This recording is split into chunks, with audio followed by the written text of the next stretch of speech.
Bonjour camarades, je suis l'Encyclope et bienvenue dans cette nouvelle vidéo. Aujourd'hui, nous allons commencer une nouvelle rubrique où nous allons parler des légendes de l'Ouest. Quand je parle de l'Ouest, je ne parle pas de la Bretagne, mais bien du Far West américain. Et la première personne dont nous allons parler, c'est Belle Starr.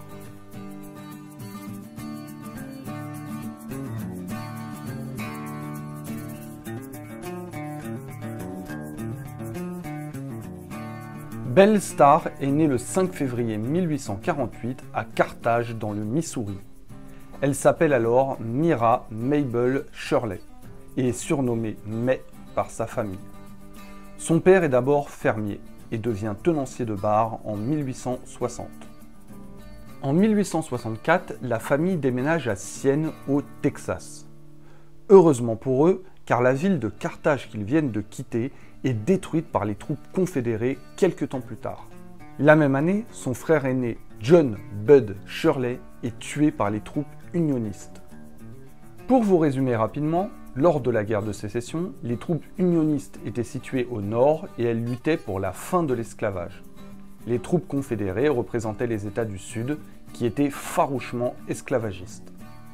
Son frère avait rejoint la bande de William Quantrill, un guérillero confédéré.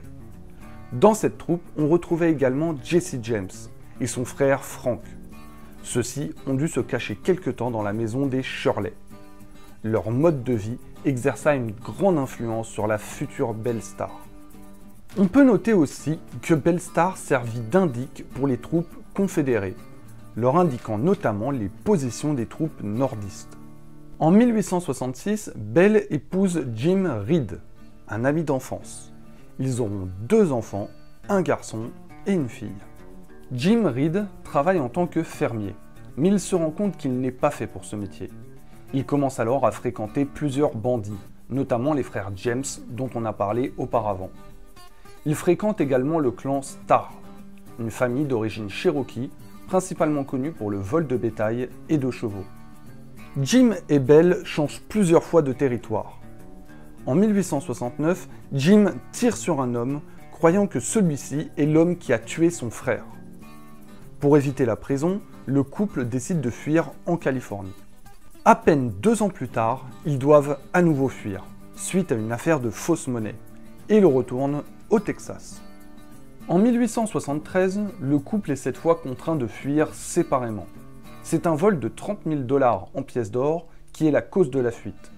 Jim Reed et 2 complices ont volé cette somme à un Indien Creek. Contrairement aux autres méfaits, Belle est cette fois considérée comme complice. Le couple choisit alors de se séparer provisoirement.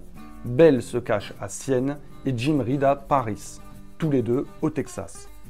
Belle vit à Dallas grâce à une partie de l'or volé. C'est à cette époque qu'elle rentre dans la légende de l'Ouest. D'abord grâce à son accoutrement. Elle porte un Stetson avec une plume, de longues robes en velours noir, des grandes bottes et 2 pistolets. Sa renommée vient aussi de son comportement. Elle passe son temps dans les saloons. Elle boit, elle joue, elle tire en l'air dans la rue en chevauchant. Comportement assez rare pour une femme à cette époque. On raconte aussi qu'elle était une as de la gâchette, ce qui est probablement exagéré. De son côté, Jim Reed attaque la diligence Austin-San Antonio et vole 2 500 $. Sa tête est alors mise à prix pour 7 000 $ et il est abattu par le shérif de Paris le 6 août 1874. Belle décide alors de quitter le Texas et confie ses enfants à sa famille. Elle va alors rejoindre la famille Starr dans le massif montagneux d'Ouachita, près de Fort Smith. Avec eux, elle va organiser plusieurs vols et va devenir la protectrice des hors-la-loi. Ces différents méfaits lui permettent de faire libérer les hors-la-loi et sinon, elle recourt à la séduction. Elle commence alors à se faire une bonne réputation dans le milieu et épouse Samuel Starr en 1880. En 1882, celle qui est désormais appelée Belle Starr est accusée par un de ses voisins de vol de chevaux dans le territoire indien. Le juge de Fort Smith, Isaac Parker, qui depuis des années essaye en vain de faire condamner Belle, y voit donc une belle opportunité. Il fait arrêter le couple et les condamne à 1 an de prison. Belle devient une prisonnière modèle. Elle gagnera même le respect de la directrice. Son mari Sam a plus de mal et il est régulièrement affecté aux travaux les plus pénibles comme punition. Le couple est libéré après 9 mois de prison et ils reprennent directement leur mode de vie criminel. Durant les années qui suivent, elle sera arrêtée à plusieurs reprises pour vol.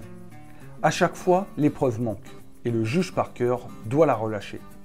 Parmi ses nombreux méfaits, on notera notamment l'attaque d'un bureau de poste en étant habillé en homme. En 1886, son mari Sam Starr meurt flingué à la suite d'une querelle familiale.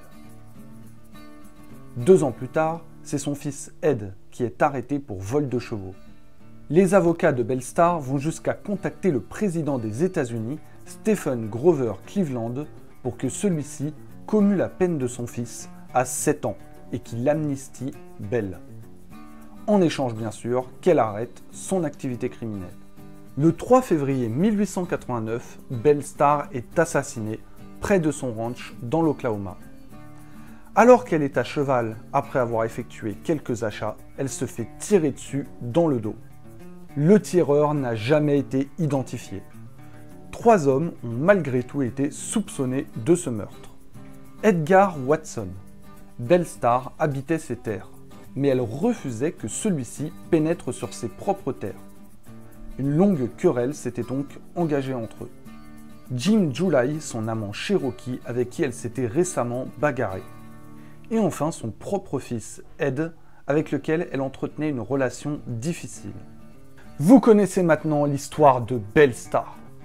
J'espère que vous avez apprécié la vidéo. N'hésitez pas à vous abonner, à partager, à nous rejoindre sur Instagram. On se retrouve bientôt pour une nouvelle histoire.